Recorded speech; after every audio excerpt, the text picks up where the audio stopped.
Hello plant community, thanks for tuning in to this channel. My name is Pam, and today you guys, I'm going to share with you my top 5 favorite plants for the month of February. I can't believe we're at the end of the month. Super excited to show you guys these plants, so let's just jump right into it. Okay guys, so honestly I was not sure if I was actually going to do a favorites of the end of the month, but there have been literally 5 plants that I've been looking at that I realized that I don't share that often on my video for whatever reason. And I think the main reasons why I have not shared these plants, or at least talked about them that often, is because I've had no issues with them, minus one, which is probably the one I'm going to show you first. But I mean, I haven't had any issues with any of the plants. I'll just go into the reason why I haven't been really showing this one. And of course, you know, I cannot do my top 5 or my favorites at the end of the month without at least, guess what? What is it? You guessed it if you said it, a Hoya, because y'all know me, right? Okay, so I'm just going to jump right into it. I'm just going to show you. It is this beautiful Hoya Chelsea. Now, for the most part, I can say I don't really have that many issues with my Hoyas. Please, let's keep it that way. I don't really have much issues with my Hoya. But the reason why I decided to bring this out is because this one pretty much hangs in my bedroom. It's not a very large specimen because I know it's not getting ample light. It's giving enough light for it to grow and survive. It is slowly growing because this actually pushed this out after having it hanging in there for over a year along with this. So I believe that coming this next growing season is really going to push out the growth. And because I have it in a macrame, it's sometimes going to be a little bit difficult or challenging taking it out. But I said I was going to make the exception for you guys because, hey, I love sharing my plants with you guys and y'all are some awesome, great people. So, but I really love, look at that. I mean, this is like one of the dark green ones that I have, and I really love the dark green Hoyas. A lot of mine in this room is not really as dark because it's getting that beautiful light, but I'm appreciating this. I love all the green, and it's magically, to my surprise, this is actually a treat for me because, like I said, it hangs in my macrame, and I'm usually just watering from the top, but it hangs up kind of high. So I don't have an opportunity like y'all are seeing of how full it looks on the top. So I'm super impressed that even though it's not getting as much light as my regular Hoyas in here and in my dining room under a Sancy light, that this is doing very well. And I mean, I just love it. It has the subtle dimples in it, but I love the beautiful leaves when they come in, how healthy and shiny that they look. I just love it. This is just a beautiful plant. Maybe one day if I decide to take it out of my bedroom and bring it in here, I can encourage some actual blooms. I don't think I'll be able to do that in my bedroom because, like I said, it's like a northeast type of lighting situation, very dappled light going on in my bedroom. So, but she's happy with me, so I can't complain. No issues at all. The next plant I'm going to show you, I think I may have shared this plant with you maybe once or twice on my channel, but I don't really talk too much about it. I don't know why I don't talk that much about it. It's not like we're going to bring up plants that just gives us problems. It's just that these plants that I'm showing, I'm literally sitting and forgetting about them and just water them. I don't know, when I think they need a drink, which is not that often, but this next one is my Euphoria Triona, the African milk tree. So this plant is also one that I sit outside on my porch in the summertime, you guys. And I mean, look at that. And I have it in this planter, and I put some like white stone top dressing on it. But this thing is of a good height. I'm sitting it actually on my knee right now for you guys to see.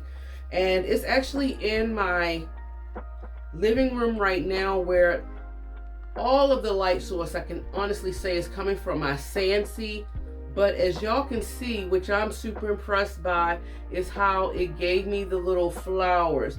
Now usually, this is my first year actually getting the flowers indoors. I usually have to sit this out come the growing season, and I wait and see, you know, it get the flowers in spring and summertime. But it's rewarding me with the beautiful pink flowers, so I'm not mad at it. And as you can see right here, you can tell all the new growth that it's gotten right here at the top, you guys.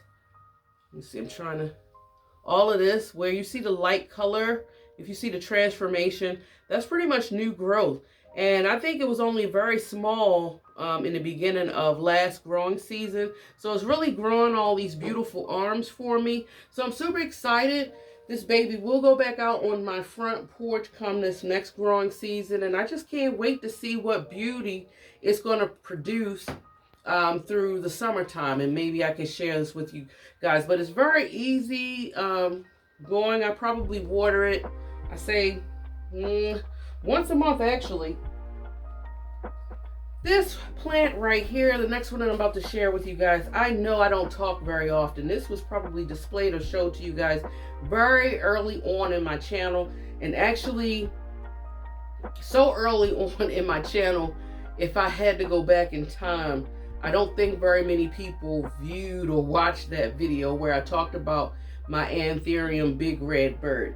There's a video like at least 2 years ago where I did care on this, and I showed me actually putting it in a bag of pumice to actually grow it. I don't know who watched it, but this is what it looks like now.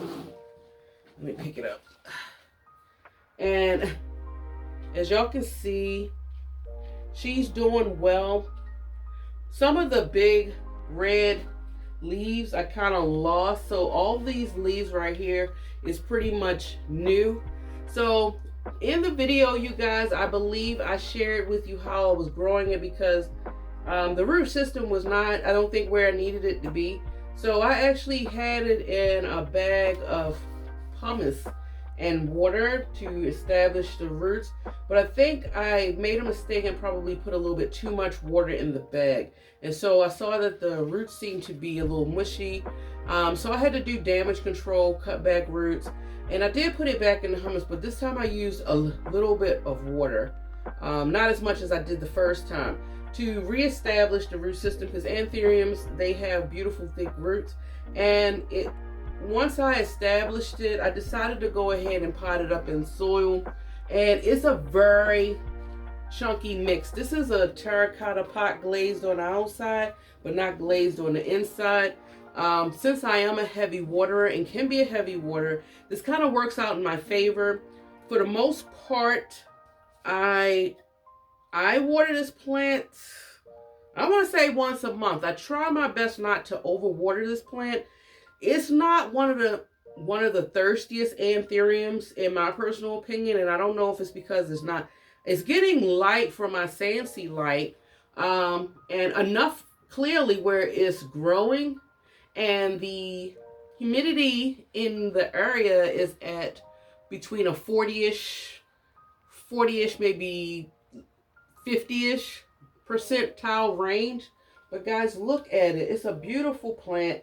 I think it's underrated. I don't think a lot of people are talking about this particular anthurium. And this is one of my easiest anthuriums that I have grown so far. I don't plan on taking it out this pot no time soon, but I love the leaves. Now, I'm quite sure if I gave it a little bit more light, all the leaves would get this beautiful red hue like you kind of see it with this one. And I think it's a little red hue with this leaf right here. This pot is really heavy, but it's in my corner and it's on a plant stand and it's looking beautiful and gracious. Whew. That baby has some weight. Hence the name Big Red Bird. Now, before I show y'all guys the last two plants that I'm loving right now, don't forget to subscribe. Just putting it out there. This next plant, I know I haven't talked about it at all. Honestly, I can't remember a time where I've actually may have discussed this plant with you. It's a Sansevieria or Dracena snake plant, but it is my moonshine one. And this was a sought after plant, And I think when I got it, I was able to come across a pretty good deal with it. I'm not sure. Are you able to find these plants more often? Let me know, you guys, because, you know, like I said, the big box shops around in my area kind of suck a little bit. So I would know what's popping as far as big box stores. So y'all can, you know, enlighten me and share that with me. But this is sitting right in my dining room. It's getting light. A lot of light from my Sancy light, which is why you see that beautiful, I love the beautiful like mint in the leaves. That was one of the main reasons why I got the Moonshine. I mean, look at that. I love the different, you see the color tones, like how that is so beautifully mint with a light green followed by like a dark green. It's so beautiful. And the cool part about it, you guys, this just started growing. You see that little baby right there? This little baby right here. And it's really shot up because when I first noticed it was literally like a little nub peeking out through the soil, but this thing has started growing. So I am absolutely excited. I love seeing new growth. I feel like I'm getting a treat. Do y'all feel that way, plant parents, when you see your children, especially if you're experiencing 4 seasons, and let's say it's in the winter time and you're still seeing those plants here and there that may be showing signs of growth, producing flowers and, you know, blooms and things? Do it like put a smile on your face? It kind of like put a smile on my face. So imagine how surprised I was, because I've had this plant for almost 2 years. I didn't expect to even see anything grow because I was just so in awe of the beautiful colors that it was giving me. But this right here was just a little cute little fun treat for me. So I really did love it. So yeah. And believe it or not, I don't have very many snake plants in my house. I had some small varieties, like baby ones, and I don't do, you know, I'm learning now, I don't do well with the babies or the younger versions of Sansevierias. I just don't do well. They say, okay, it's a iron, steel, hard to kill. I think, I don't know. I think that might depend on the person. And for me, the baby Sansevierias, they don't survive. I don't know. I think I'm just too, I don't know if I'm overwatering them, or I really don't know. I could be overwatering them, and sometimes they may be also, now I'm thinking like underwatering them. I'm not consistent with my water. So like the Moonshine, I literally don't water it until I start seeing it wrinkled. And I know that's not the good way to do it, because you want to make sure you don't have, or don't want to risk dry rot with your roots. And I don't want to do that. But at the same time, it's better to underwater than to overwater. So I try to feel the leaves, and I look at it, and I do give it a good drinking when I do give it water. I'm not giving it like a little bit of water here and there. I'm making sure that the water is actually soaking through and coming through the drainage hole, so it can like actually filter out the salts and things like that. So I try my best to do that. And I also, believe it or not, I want to share something with you guys. I don't have it in a porous pot. I think this is actually the original. Yeah, this is the original pot. I think I have it in. Never took it out, and I don't want to. I noticed one thing too, and y'all let me know if any of you experience this. When I put my snake plants in a terracotta pot, it's just pretty much a wrap. They just die in my care under that, and I don't know why, and I don't want to figure it out. So, you know, I go with the things that's, you know, if it's not broke, don't fix it type of scenario. And so it's been in here, and I'm pretty much going to leave it in here. And this is my first time actually lifting it out of this planter. This is a Costa Farm, I think, pot. I didn't get this from Costa Farm, though. And it has a little, I don't know if y'all can see it. See the little white root coming out? So that's interesting to see. But once again, it don't feel like it's root bound. I'm not feeling those tubers, or the pot is not even poking out or nowhere near tight. So this has a couple more years in this pot, in this home, before it's time to move her out. Now my last plant, you guys, I'm really loving on, because she's really emerging or wakening up, And this is my pot. And y'all may remember when I actually decided to combine both of my genuses of my ZZ plant. I had did combine the ravens with the all green because it was two medium-sized collections and I wanted a nice full plant. And I just thought it'd be nice to actually pot it up. And as you can see, still looking gorgeous, still looking full. And oh man, I'm just looking at the camera. You guys, I hope y'all can see it. It's really showing the contrast between the beautiful dark green and then the subtle black of the raven. And that's the look that I was going for, especially I think it pairs well with the two-tone or three-tone shade of color for this pot. But anywho, we're not here for the pots today. We're here for the plant. And what I have this plant sitting on my buffet table where it's getting light from, what was that? Southeast facing window. Can't even remember. And then also my Sansi light. And I've had 3 stalks grow within the past couple of weeks in a non-growing season. So I feel like, I don't know, like a treat. And it's these right here. It's actually this one right here, and then this one that really they haven't finished actually. Oh, and I see it's a 4th one, this one right here. So it's really been like just shooting up. And oh yeah, and I noticed, oh wow, it's good to see things when I'm doing my videos because y'all can actually get the real reaction of what I do off camera. But I just discovered by showing you that there is another shoot. Y'all see that one down here? So it's like, oh, that's so enjoying. I don't know, I feel satisfied by seeing that. What do y'all think?